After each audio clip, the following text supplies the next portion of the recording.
Chapter 5 Otro.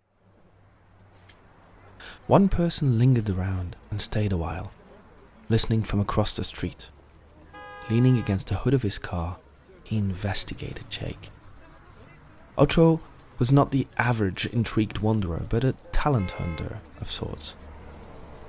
He searched for people of interest that would take this world on another spin around a cultural mainstream pole. He had seen a lot of rappers and slammers in the 20 years he spent building his career. But Jake was a strange one, to say the least. He was going back to the roots of the art, so-called bluesman, who sang about their misery in the cotton fields of sorts. He was a townie rapping about everyday life and its interactions on the corner of a street. It was almost cynical to see that the next step in wordplay could be the first one that was forgotten. Well, progress is a big word, certainly when the rap genre is concerned. If you call tattered guys grabbing their balls slightly less than they grab lean, like if they had a constant necessity to know that they had a dysfunctional member between their legs evolution, yeah, well, Otro liked overhyping. But Jake stood there, in a suit, without the presence of a hat for money or a shed-recorded demo to sell for a $5. He stood there, not somebody he wanted to be. The situation looked slightly off. Jake had no showmanship, but his rhyme was true. When the afternoon sun sunk softly between noon and night, Otro approached. So far he had seen Jake rap about every passing soul, using their expression and personality to mold more content, except about his own. He was intrigued. Carefully, Otro crossed the street. The hunter had set his sights, and had seen that the cars were scarce in this part of town. He took back the posture of a successful man on the road to his next conquest in front of this modern troubadour. Jake saw all of it. Don't shoot me with those eyes, mister. Why that face so sinister, like if you would capture a popular hipster for your own fixture? Big business, you're just a trickster.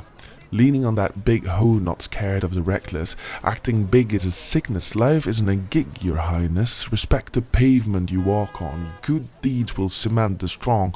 You look like you wanna ask if I'm ready for the task. One necessity I will speak and tell. Might build me a church, but I only need a lonely bell. Otro's face changed colors in succession. For the first time in his working life, somebody had been able to wash away his precious sculpted poker face. For Jake, Otro was a transparent character. Without letting Otro to do his job, he answered the question the talent hunter had on his mind. Jake was made for a bigger stage, a multitude of ears and at least a handful of faces hiding fears. The rapper was strangely wired for reading his audience and not insulting them, or laying upon them an egocentric rhetoric. By his musical colleagues, he will be considered as a so-called pussy, but only because he had a way to say what others couldn't or wouldn't. The hunter wanted to offer Jake a chance to show his raw poetry to a larger and more interested audience, truly a stage with a purpose. With his large grey coat hanging over his right forearm, he informed the 27-year-old newborn about the free stage. That's how he called it. Concerts of some sorts for unknown by the unknown. I mean, that was the marketing strategy, of course. Otro had organized these. The reason was to ultimately find a new recording artist. Jake knew that he pitched this so-called once-in-a-lifetime information to each of the invited, but that left him even colder than an ice pick on the Everest.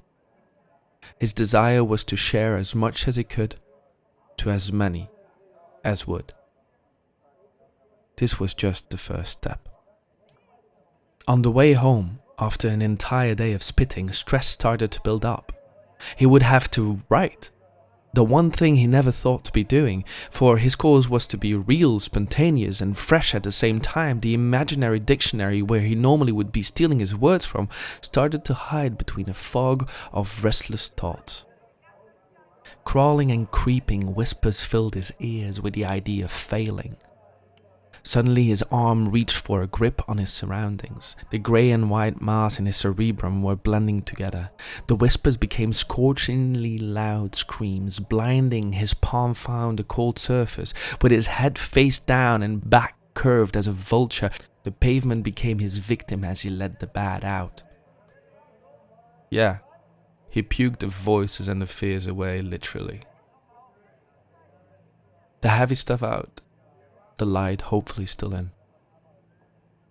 With a sore throat, he finally stepped into his home. That night, he wrote and wrote, but felt that there was no magic. When there was no one listening and nothing to listen to, in the end, he came up with an idea. He dragged the large mirror of his bathroom into the living room and started to rap, too, about his reflection. He thought that through this perspective, he could see what other people saw in him. This does look simple-minded, but for Jake, it was a solution to a problem. An hour later, his pen ran out of ink. Period. End of chapter 5.